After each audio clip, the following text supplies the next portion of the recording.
안녕하세요, 잼테크 스튜디오의 잼입니다. 노트북을 고민하고 계신 분들은 한 번쯤이라면 맥을 생각해 보셨을 거예요. 많은 사람들이 좋다고 하니까 나도 한번 구매해 볼까 라고 생각하셨을 것 같은데, 그러면 어떤 맥을 사면 좋을까 라고 또 물어보면 그냥 아무거나 사, 다 좋아 라고 얘기를 듣게 됩니다. 그런데 맥이 정말 다 좋다고 할 수 있을까요? 저는 아니라고 생각합니다. 많은 맥들이 좋다고 하지만 꼭 피해야 될 맥이 있습니다. 일단 2023년 6월 기준으로 맥 시리즈를 살펴보면은 M1 맥북 에어 13, M2 맥북 에어 13, M2 맥북 에어 15, M2 맥북 프로 16, M2 맥북 프로 14, M2 맥북 프로 16, 아이맥, 맥미니, 맥스튜디오, 맥프로, 이렇게 총 10가지 라인업이 있습니다. 오늘은 여러분들에게 이런 맥 꼭 사세요가 아니라 이 10가지 라인업 중에서 이 맥은 피하는 게 좋습니다 라는 거를 한번 해보려고 합니다. 자, 어떻게 될지 궁금하시죠? 바로 한번 시작해 보도록 하겠습니다.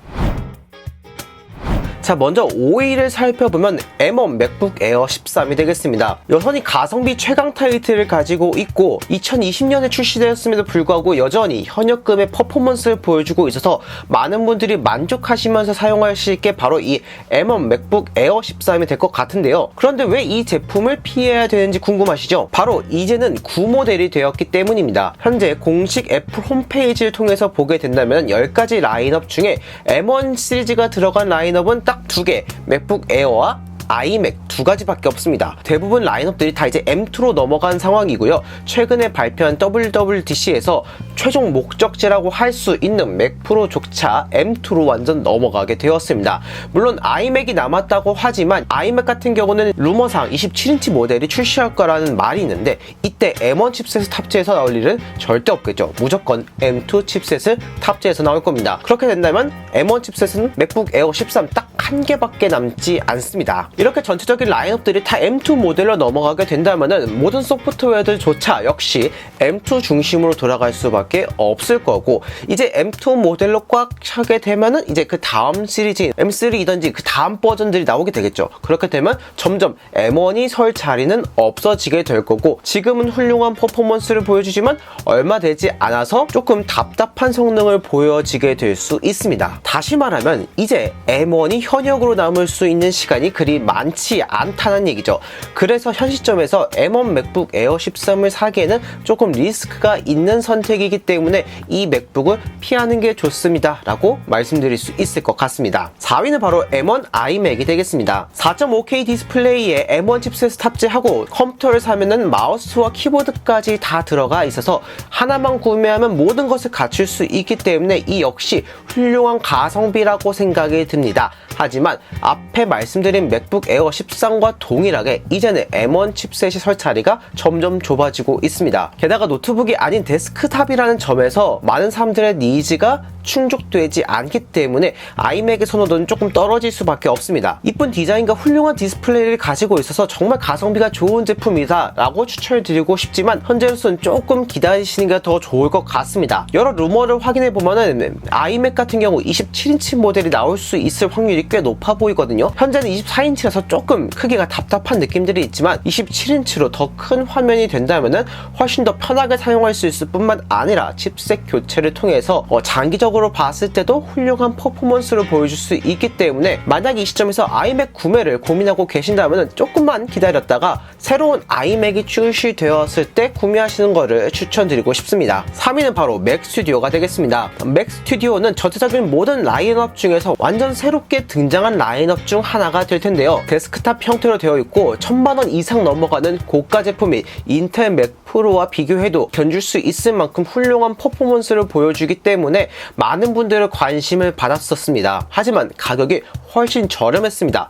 그렇기 때문에 엄청나게 가성비 모델이다 라고 극찬을 받았던 게 바로 이 맥스튜디오가 될 텐데, 왜 맥스튜디오가 사면 안 될 제품 중 3위가 되었을까요? 이유는 바로 데스크탑이기 때문입니다. 너무나 좋은 퍼포먼스를 가지고 있지만 데스크탑 제품 같은 경우는 한 곳에 두고 사용할 수밖에 없습니다. 이동성이 완전 없다는 뜻이 되겠죠. 물론 한 곳에 두면서 오랫동안 사용하실 분들은 맥스튜디오가 정말 좋은 선택지가 되겠지만 제가 직접 사용해보니까 외부에서도 작업할 수 있으면 더 좋겠거든요. 그럴 경우에는 맥 스튜디오는 조금 아쉬운 선택지가 될 수밖에 없습니다. 실제로 저도 M1 Max 맥 스튜디오를 써봤는데 진짜 마음에 들었어요. 4K 모니터 2대에 FHD 모니터 1대, 총 3대의 모니터를 연결한 상태에서 에펙 같은 그래픽 작업을 할 때에도 소음도 없고 발열도 없고 엄청나게 좋은 퍼포먼스까지 보여주면서 야, 이거 진짜 대박이다 라고 생각이 들었는데 자꾸 사용할수록 외부에서도 사용할 일이 생기고 또 외부에서 사용하기 위해서 맥북 프로 14인치 샀는데 사실 그것도 되게 불편했어요.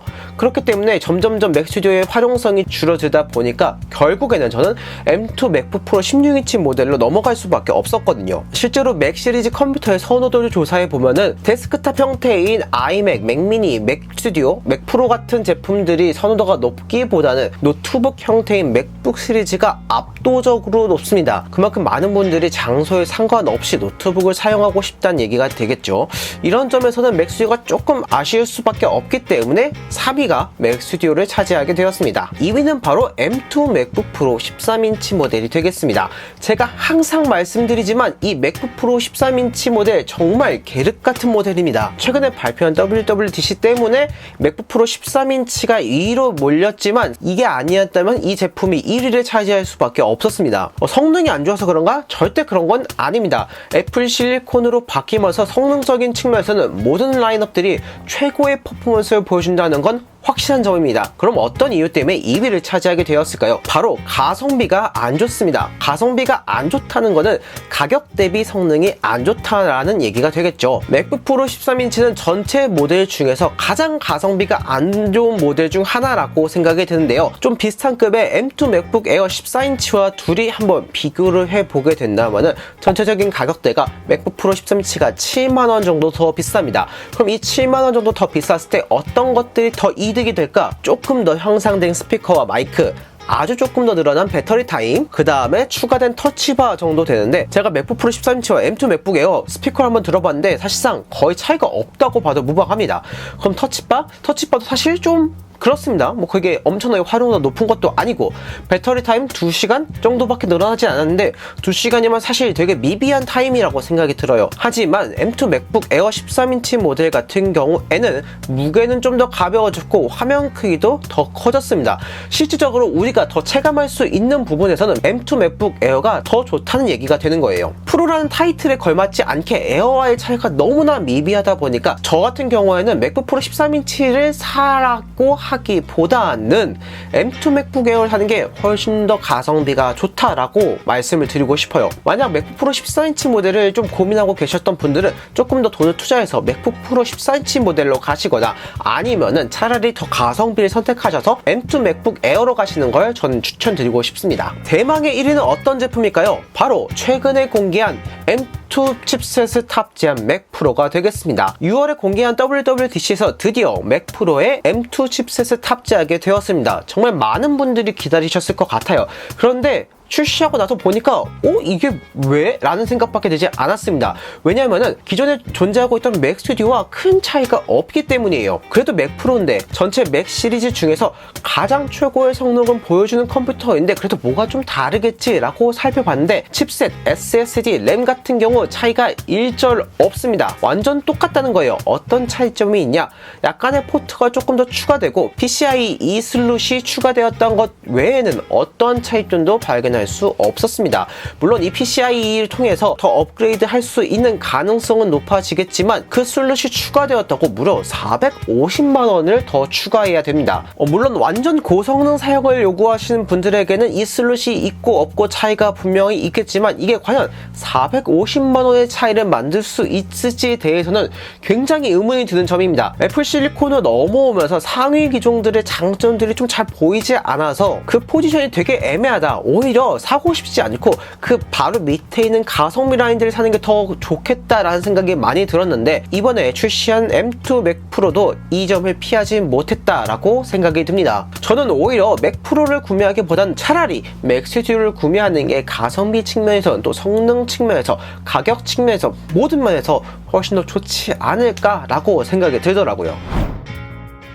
이렇게 오늘은 여러분들에게 사지 말아야 될 맥 시리즈를 말씀드렸습니다. 대부분의 맥 시리즈들이 정말 만족도가 높고 가격 대비 성능이 좋은 건 확실합니다. 하지만 오늘 제가 말씀드린 제품들은 가성비가 안 좋거나 만족도보다는 아쉬움이 더 크기 때문에 이런 제품들을 피하시는 게 더 좋다라고 말씀드릴 수 있을 것 같고요. 제가 말씀드린 점들을 참고하셔서 여러분들이 구매에 더 도움이 되시길 바랍니다.